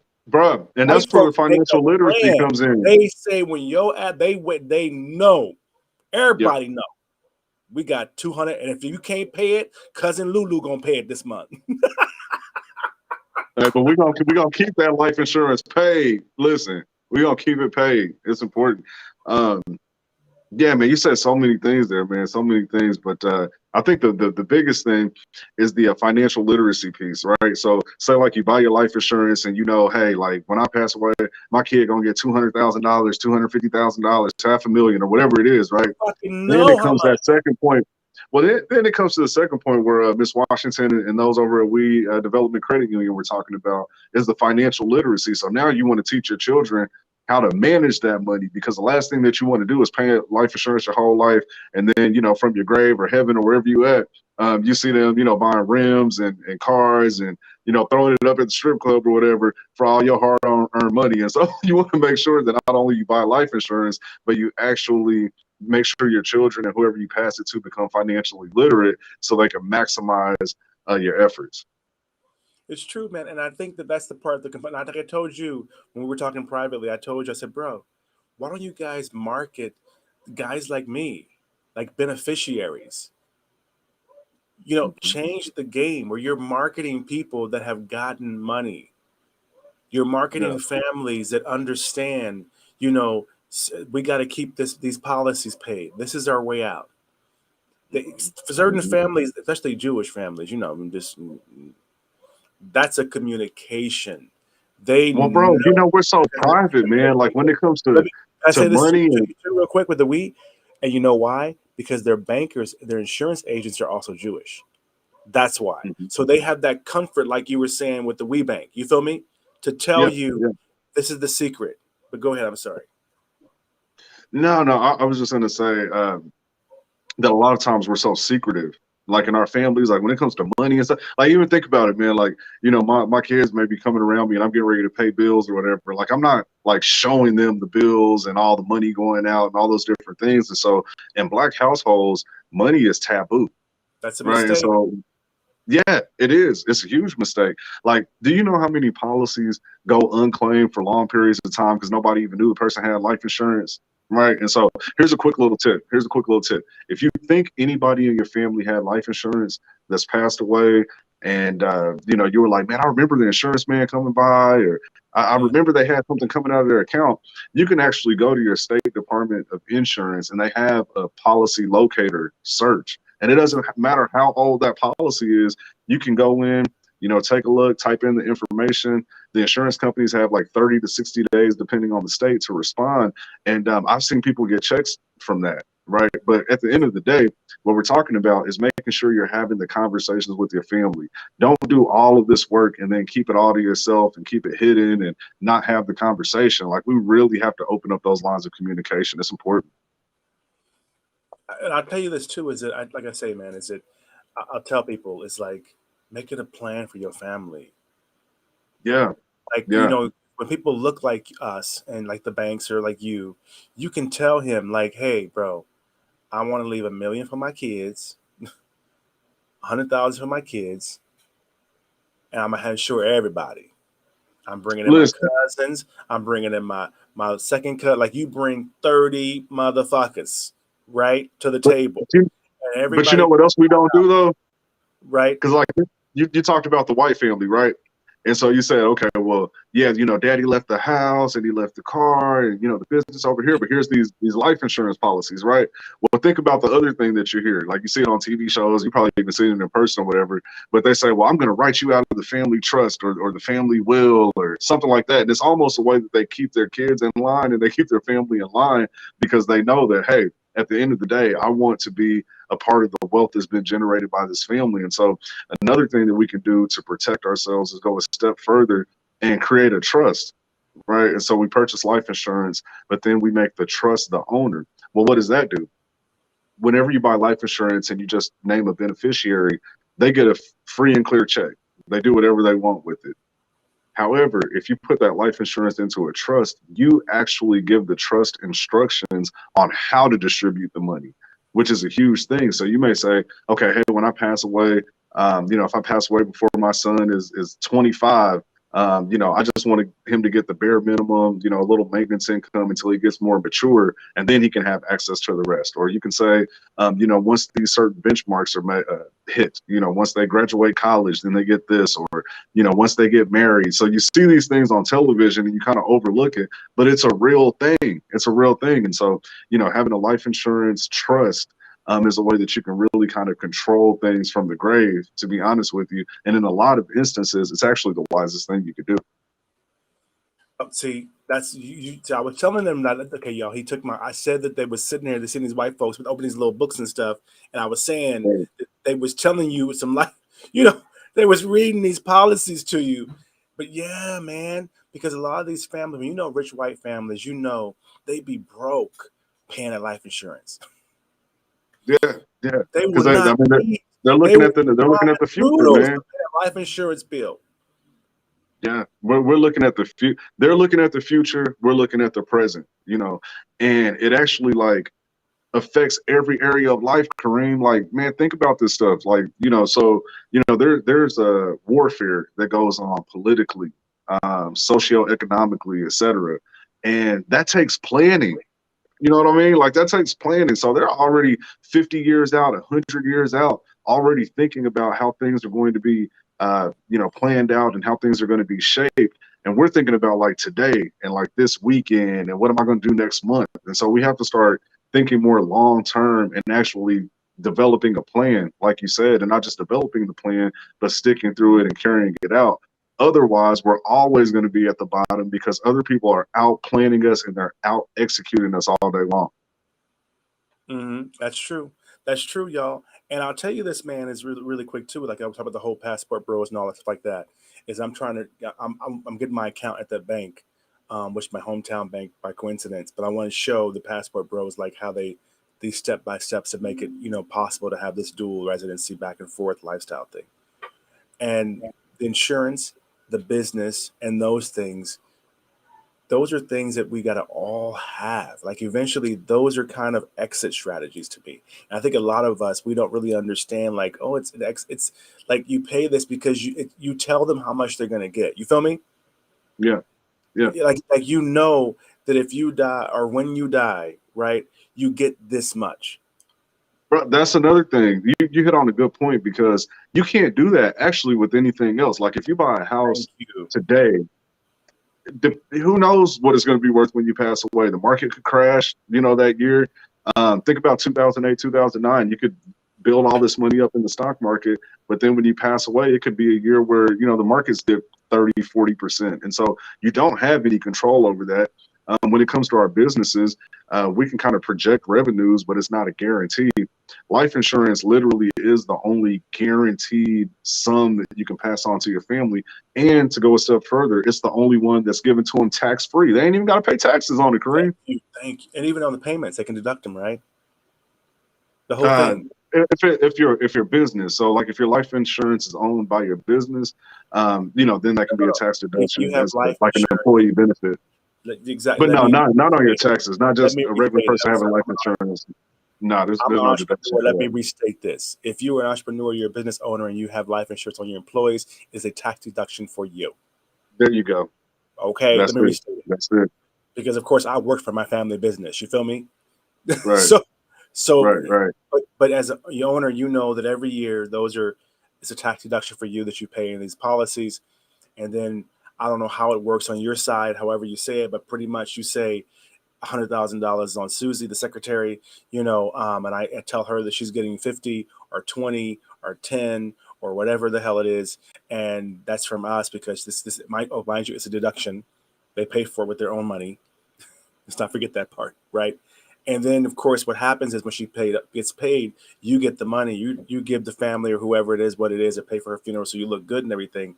But the idea is that you have money to replace her.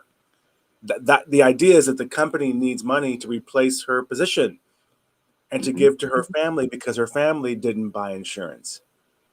I mean, and it's important when you have a business partnership, right? And so say, exactly. Yeah, you and I go into business together and we create this, multi six-figure business and annual revenues. If I want my family to be able to still enjoy that and maybe even get passive income after I'm gone, they got to be able to buy you out.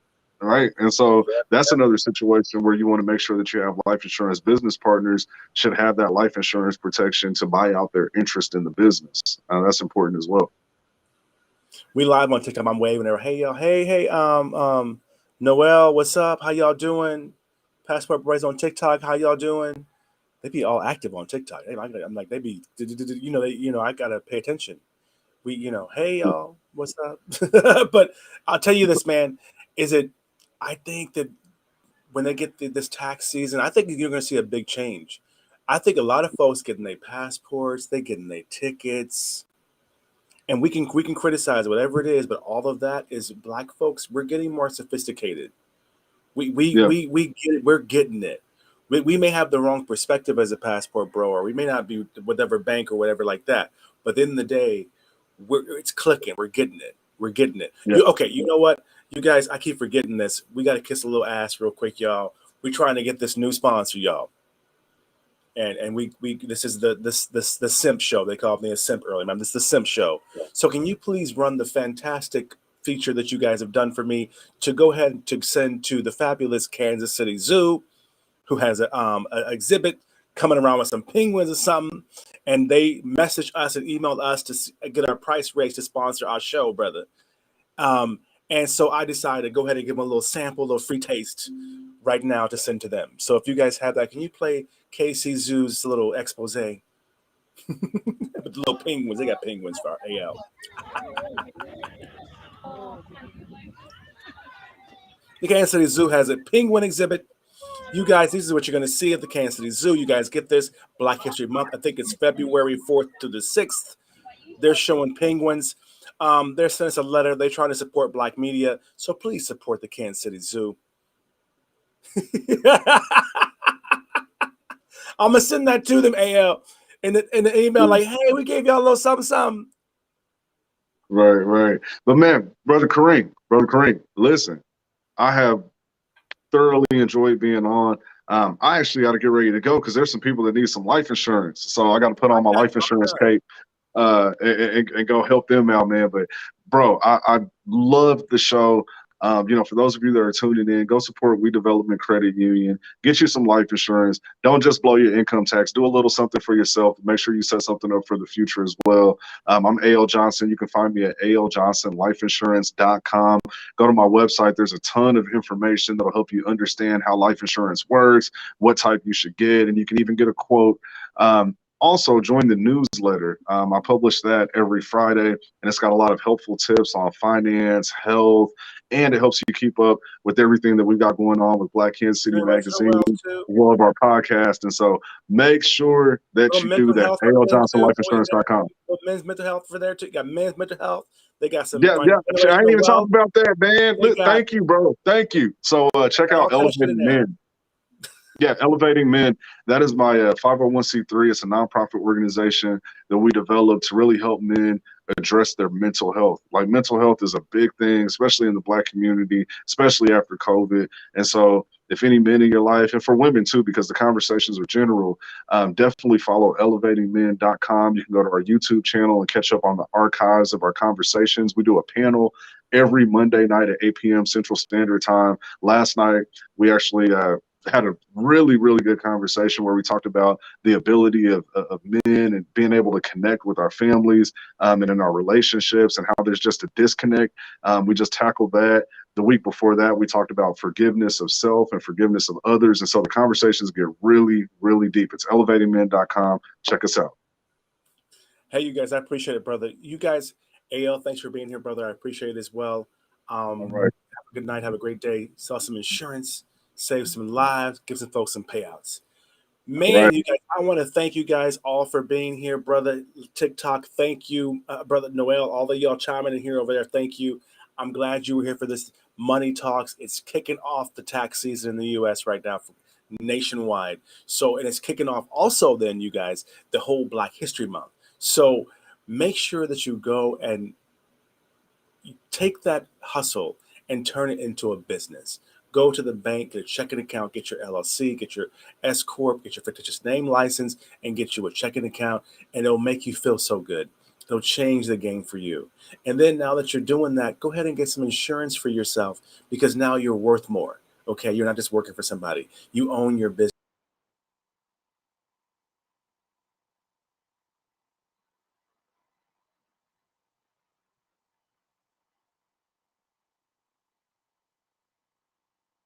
And if you guys were here last night, you guys saw the whole Passport Bros and all that kind of stuff like that. You saw the clip.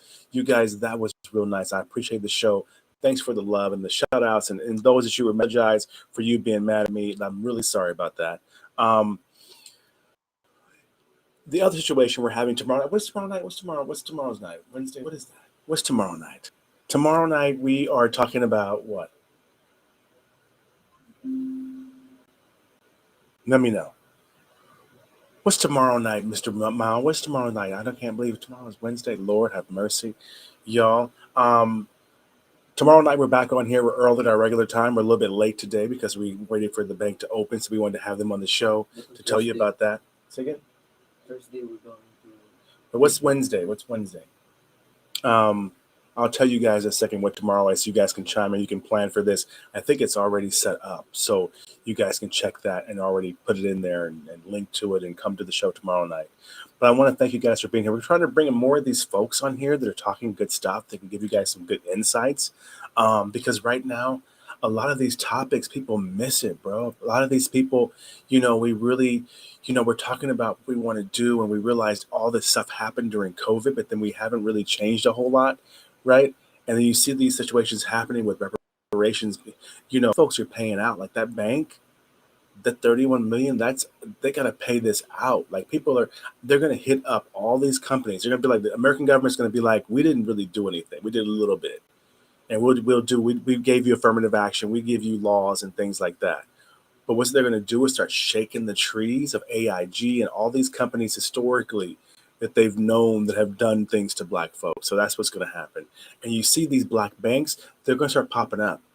You see these Dr. Ulan, you see these guys talking about these black banks, and you're realizing it's going to be a wave. There's going to be a situation where all of a sudden there are black banks.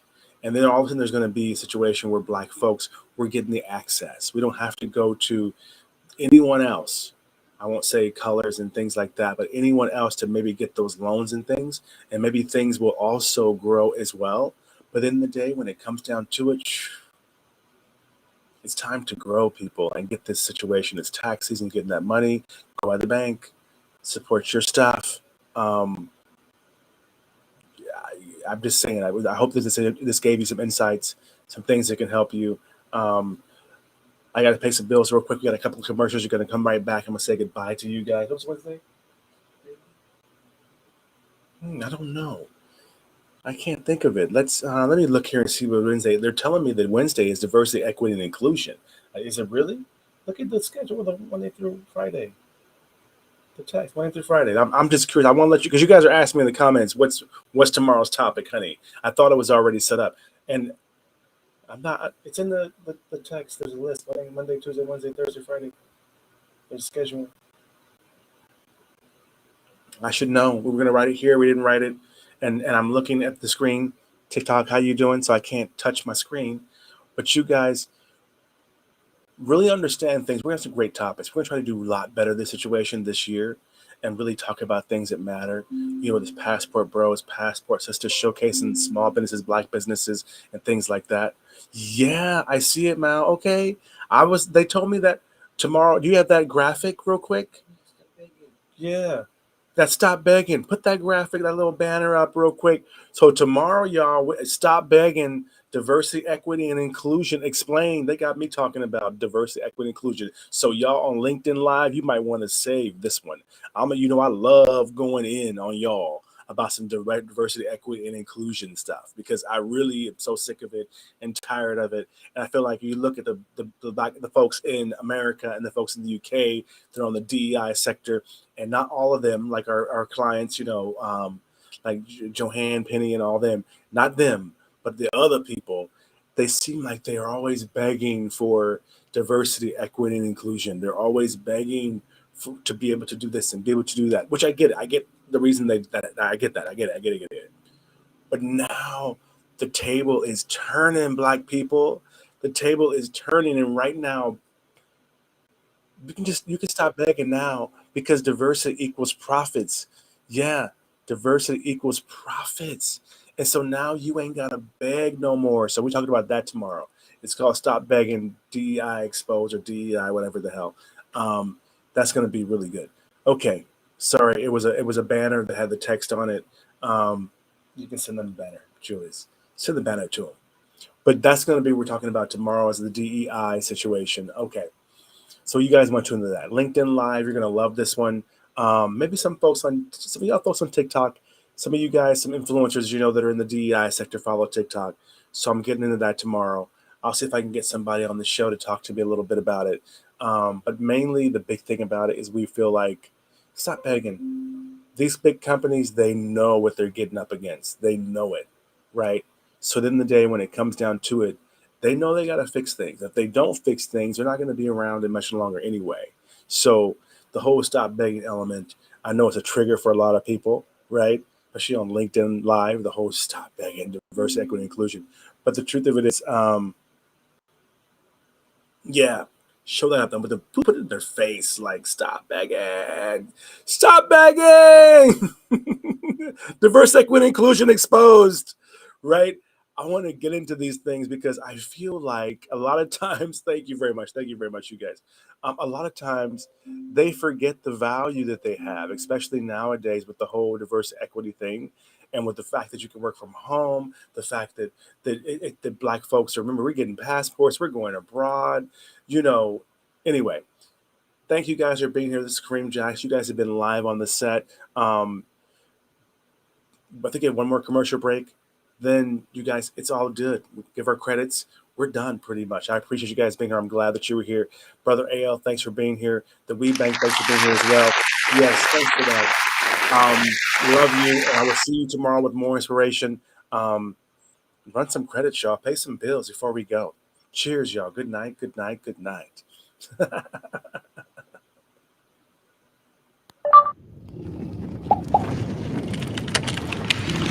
Oh, yes. Full screen that. Yes. This is my baby sister, you guys. This is Alana Locks, you guys. Exclusively Locked. This is my sister, my baby sister, Alana. She's like one of the top folks in Kansas City doing dreadlocks. She's one of the top folks, and now she's in Texas rocking it. The celebrity. That's her. That's her, y'all. Look her up on Instagram, y'all. Yes. Go, Alana.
Hey, you guys, Kareem Jackson, you were live on the set. I've got some news to tell you.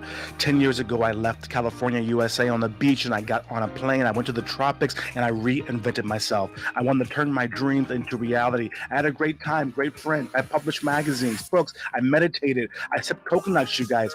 I had tattoo competition, weekly shows, and I want you guys to know I sat down, and I wanted to write step by step how I did it. How did I get free? How did I outsource everything? How did I get to where I could run my company from my laptop? And now I finished it. It is done. My new book, you guys, Outsource Everything, is out now. I finished it. I'm telling you all about how I gained my freedom, how I live in the tropics next to the beach in a beautiful lifestyle, and I still run my business. I outsource everything. My new ebook, it's out now, you guys. It's available right now, you guys. I made it to where freedom is here for you. You can get the same freedom that I did. It's totally possible, and it's totally doable. And this has never been a better time than to do it. Grab my new ebook, Outsource Everything, on Google Play and the App Store, you guys. And of course, KareemAntonio.com/my ebook. Outsource Everything. Outsource Everything, How to Be a Minimalist CEO by Kareem Jackson. Introduction for small business owners and entrepreneurs. Presented by K&Co America and the Chunks Group. To break free. Oh my God, you guys are still here. Hey, okay, you guys, I'm so glad you're still here. I'm so glad you stuck around to the end because I want to show you some more about my book. I'm so excited about this. Outsource Everything, out now, you guys. It's out now. Go grab it. On my website, you guys, KareemAntonio.com. You can go to the App Store, any of these places, and go grab it. I want you to sit down, ponder this, and think about, why do I have the stress I have? Why am I working so hard? Why am I a slave to my business? Why do I not have more freedom? There's folks all over the world looking that can outsource to you. I'm going to introduce you to this, tell you why you don't need that new car. You don't need that bling bling. You don't need that house right now. Outsource everything. Get free. What good is that money? What good is all that fame and fortune if you are working every day like it's a job? Freedom is here. It's here for you, you guys. Grab my ebook, you guys. Outsource Everything. Google Play, the App Store, and of course, KareemAntonio.com/my ebook. Go grab it, you guys.